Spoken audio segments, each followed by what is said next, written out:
کہ آپ جو تشریح کریں گے وہی ہوگی. بھائی سپریم کورٹ جو تشریح کرے گی وہی جو ہے وہ جو بینچ تشریح کر رہا ہے, جنہوں نے سنا ہے پورا کیس, وہ اس کی تشریح کریں گے. اگرچہ اسحاق ڈار اور بہت ساری باتیں کی گئی ہیں وہ اگلے میں کریں گے. بلاول کہتے ہیں خط سے کام نہیں چلے گا, پارلیمان کی توہین ہوئی ہے, پارلیمان کا استحقاق مجروح ہے, اب اس معاملے کو استحقاق کمیٹی میں اٹھانا چاہیے.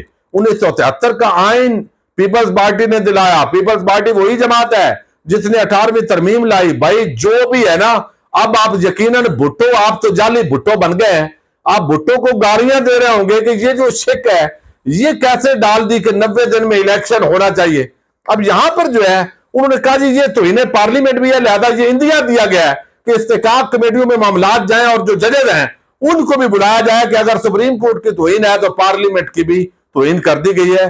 اس طرف اس پورے معاملے کو لے جا کر میڈیا کے اپنے دوستوں کے ذریعے تڑکا لگا کر اس طرح کا ایک ماحول جو ہے وہ پیدا کیا جائے گا. اس طرح کی بہت ساری انہوں نے گفتگو کی. دوسری, آج ایک بڑی عام درخواست دائر کی گئی ہے سپریم کورٹ آف پاکستان میں, اور یہ درخواست جو ہے وہ یقیناً دائر کروائی گئی ہے. میں تھوڑا سا آپ کو بتا دوں اس حوالے سے. اس درخواست کے اندر جو ہے, جو درخواست کے اندر استدعا کی گئی ہے وہ بڑی ہے. یعنی یہ جو درخواست ہے, ایک پاکستان عوامی لیگ ہے, اس کے چیئرمین ہے ناصر محمود. آپ دیکھیے, آپ نے نام بھی نہیں سنا ہوگا, اس جماعت کا نام بھی نہیں سنا ہوگا, بہرحال ان کے چیئرمین جو ہے ناصر محمود, انہوں نے یہ درخواست دائر کی ہے.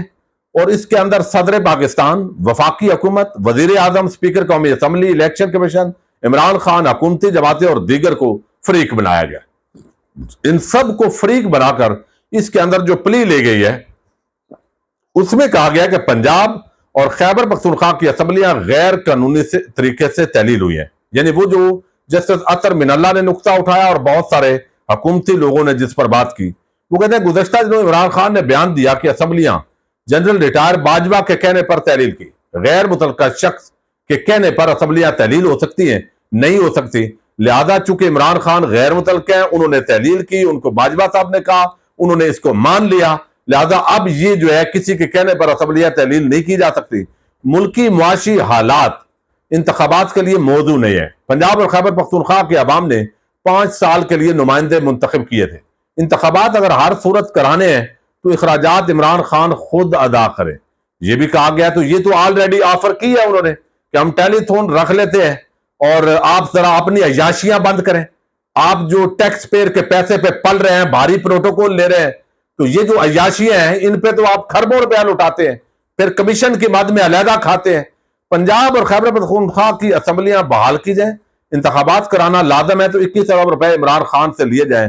یہ اب درخواست دلوائی گئی ہے اور سپریم کورٹ آف پاکستان اس کو ٹیک اپ کرتی ہے, تو اس پر سماعت ہوئی. تو یقیناً یہ ڈسکشن اس وقت بہرحال ہو رہی ہے کہ کسی طریقے سے, چونکہ اس وقت سارے بند گلے میں ہیں, عمران خان صاحب بھی اور جو پارلیمنٹ ہے وہ بھی, یعنی حکومت بھی, اور سپریم کورٹ آف پاکستان کے معزز چیف جسٹس اور بینچ بھی.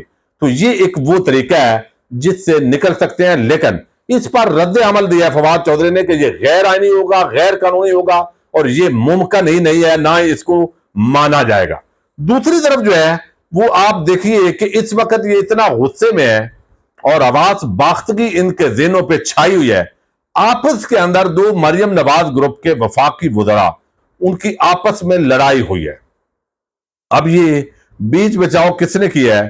خبر یہ ہے کہ وزیر پارلیمانی امور مرتضی جاوید عباسی اور وفاقی وزیر بے محکمہ جاوید لطیف کے درمیان جھگڑا ہوا ہے. جاوید لطیف نے مرتضی جاوید کو گالی نکال دی ہے, یعنی گالیوں کا تبادلہ ہوا ہے. وزیر بدیع الرحمان کانجو اور وزیر قانون آدم نذیر تارڑ اور دیگر ارکان جو ہے انہوں نے بیچ بچاؤ کیا ہے. اب جو ایک سٹینڈ ہے میاں جاوید لطیف کا, اس سے بہت سارے لوگوں کو تکلیف ہوتی ہے. یعنی وہ سمجھتے ہیں کہ آپ جس طرح اداروں کو رونتے ہیں اور آپ پوری مسلم لیگ نون کی جڑوں پہ بیٹھ گئے ہیں, چند عرفان صدیقی اور مشاہد اللہ تعالیٰ ان کو غریق رحمت کرے, وہ فوت ہو گئے ہیں, تو وہ آپ جس طرح کے چند کردار ہیں وہ آپ ہمیشہ متنازعہ باتیں کرتے ہیں. اب اس کی جو اصل وجہ ہے تفصیلی وہ ابھی تک سامنے نہیں آئی, لیکن بہرحال اس کے اندر جو ہے خوب گالم گلوچ کا تبادلہ ہوا ہے اور اس میں لڑائی ہاتھا پائی تک معاملات گئے ہیں, لیکن پھر درمیان کے اندر جو ہے وہ بیچ بچاؤ جو ہے وہ بہرحال کر لیا گیا ہے۔ یہ ان کی اس وقت حالت بڑی پتلی ہوئی ہے، خاص طور پر اس بندے کو چونکہ محکمہ بھی نہیں دیا گیا اور یہ بڑا اینٹی اسٹیبلشمنٹ بنتا ہے۔ اب جو ہے وہ میں آپ کو بتاؤں کہ اس وقت جو ہے وہ اسد کیسر صاحب نے ایک بڑی عام سٹیٹمنٹ دی ہے۔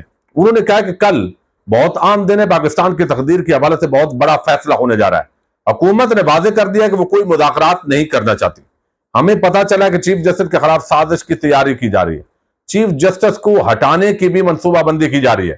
اس قسم کی کوششیں کسی صورت قابل قبول نہیں ہے۔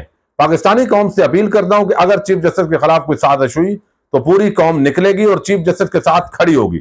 اس ملک کے عوام کے ذریعے قائد اعظم کا پاکستان بنانا ہے۔ اگر حکومت نے سپریم کورٹ کی توہین کی تو امید ہے پوری قوم اپنے بچوں کے مستقبل اور حقیقی آزادی کے لیے باہر نکلے گی۔ یہ باقاعدہ طور پر جو ہے یہ سٹیٹمنٹ جاری کی گئی ہے۔ تو اب کوشش کر کے ایک انتظامی آرڈر کے ذریعے پھڈا ڈال کر یہ چیف جسٹس عمر عطا بندیال کو ذمہ داری سے ہٹانا چاہتے ہیں۔ اگلی ویڈیو کے اندر کچھ اور چیزوں پر اسی حوالے سے ہم تفصیل سے گفتگو کریں گے۔ اجازت دیجیے گا، اللہ حافظ۔